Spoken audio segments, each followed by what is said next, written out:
Elissa saw that for the first time, and she is joined by her wonderful family. Some surprise guests flew in, including her dad, Marty, and her sister, Carrie, from Georgia.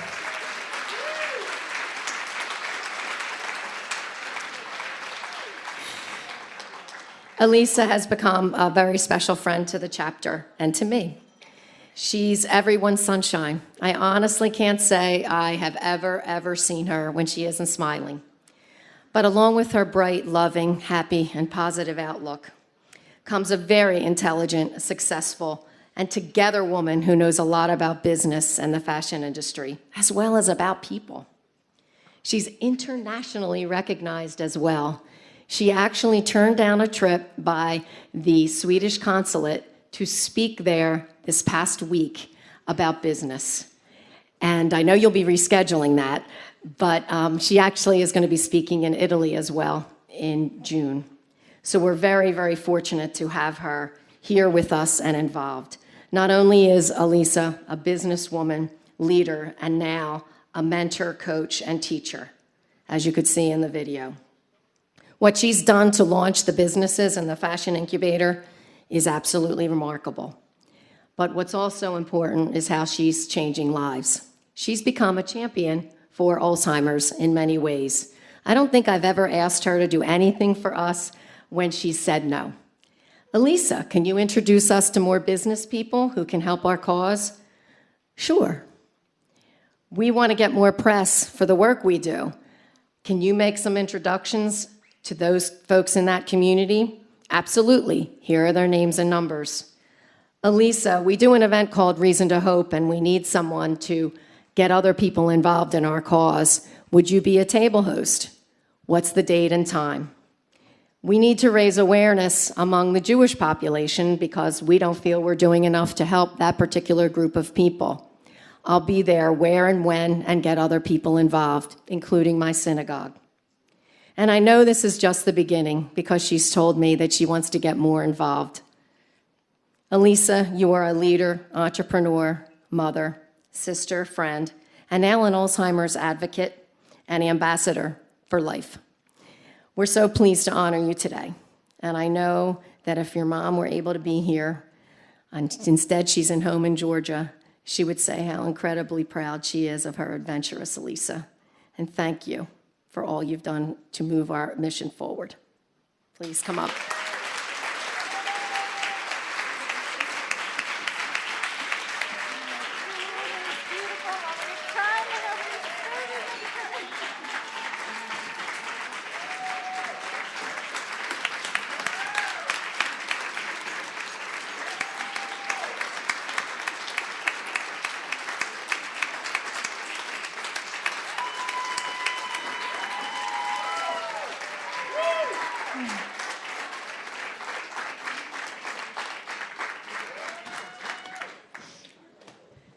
Thank you, everyone, and thank you so much, Nancy.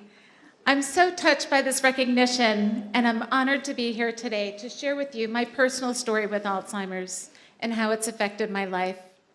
My mom, Linda Sherman Bloom, was born in the city of Lynn, Massachusetts in 1943. She was the middle child of two siblings and was a social butterfly in high school. She married my wonderful dad, Marty, and they had 3 daughters. My mom had a gift of gab, and she used her talent working her entire career as a proud employee of the phone company, first in customer service and then in management for first New England Telephone, then NYNEX, and then AT&T. At the age of 53, she received early retirement and enjoyed her time traveling around the world with my dad, visiting her grandchildren and daughters in Atlanta, visiting me in New York City, and socializing with friends. My mom had presence.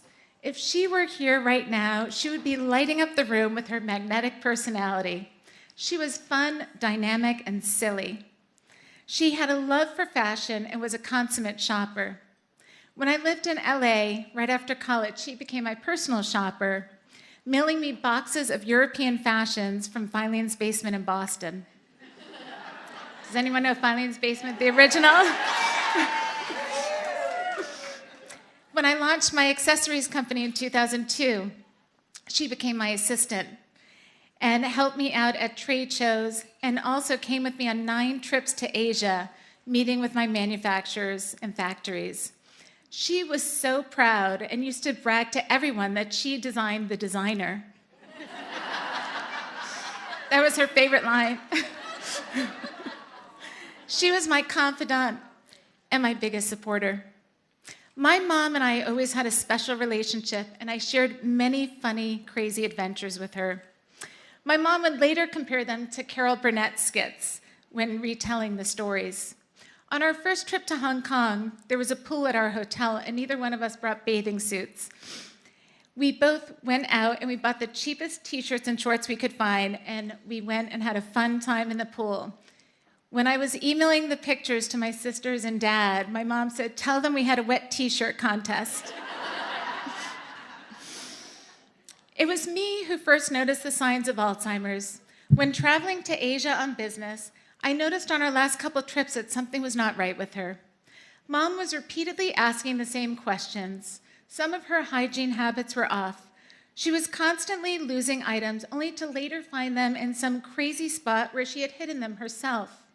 When I told my sisters about these odd behaviors, they didn't believe it could add up to something so serious. My mom was in her early 60s, and it just did not seem possible. Unfortunately, it was years later that the signs became all too obvious to the family. She went from being sharp and always on top of her game to forgetting names, birthdays, and her train of thought. 2010 was a momentous year of immense joy and pain.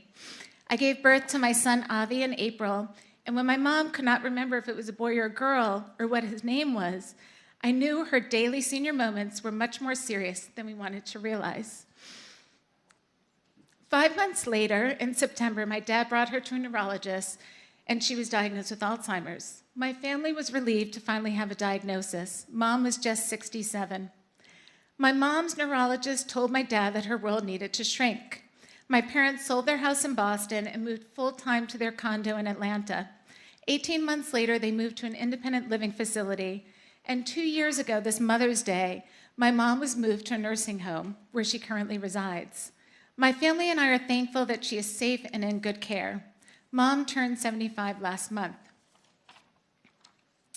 Her life was cut too short, and I have missed not having her by my side the past 8 years.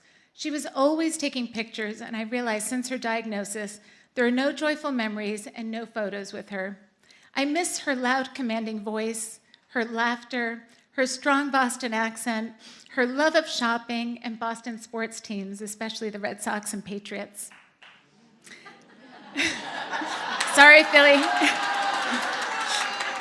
I'm still a Boston fan in heart. Sorry. She had a playful spirit and an open heart and a love for children. Whenever she came into contact with children, her eyes would light up, and she would relate to them on their level because she was so tender, sensitive, and childlike herself. Her life mission was to be a bubby, as she lost her mother while pregnant with my older sister. I am thankful her wish was fulfilled in being in that role for my 4 nieces and for a short time with Avi. I think of what if she was diagnosed earlier? Would it have made a difference? I share my story with you today as I am passionate and committed to early detection, as so many times family members go undiagnosed for years like my mom. Research has shown that most people have been living with the disease for 3 to 5 years before they even get a diagnosis.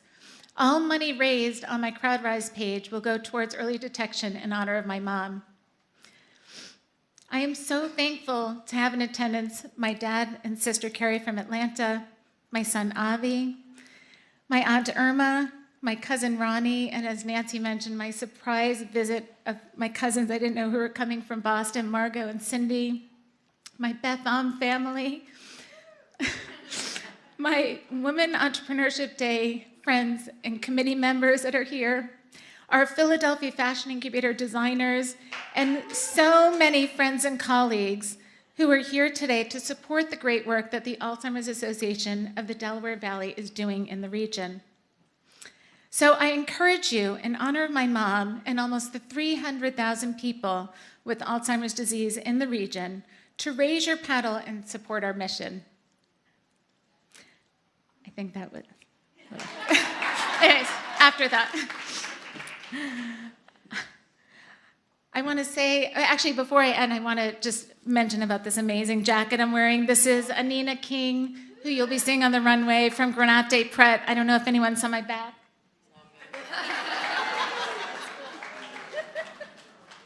She's incredible. She has beautiful artisanal collection of women's wear, and I highly recommend her beautiful clothes and accessories. Thank you so much, Nancy, Chris, Cheryl, and Wendy, for this wonderful honor. And to Rachel and Jen, the co-chairs of the Wine, Women, and Shoes Committee, and for all the committee's hard work in making this afternoon so special. And I hope you all enjoy the fashion show.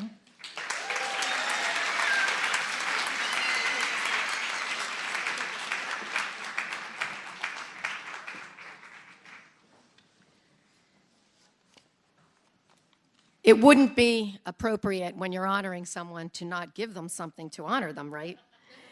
So I wanted to bring her up here for that. When we were trying to think of something special for you, it was not going to be easy what we could come up with that would really have meaning. And so we were talking about it among the committee members, and fortunately, Megan Lofgren, who's here today and on our committee, Megan is a nurse practitioner. There she is, raising her hand. And she was speaking with a person with dementia one day about her art.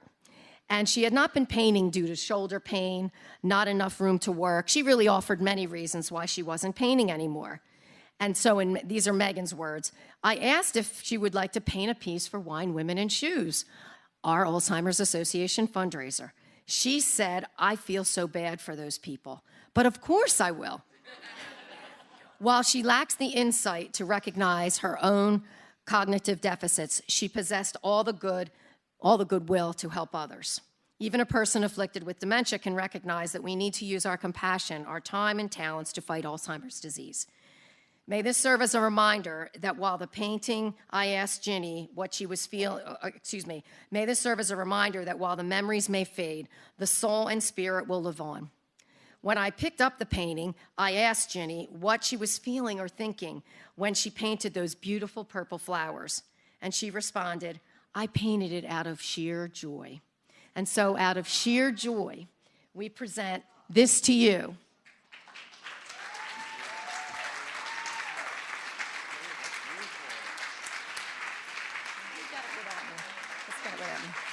I don't want to be in it. That's okay. I'm fine.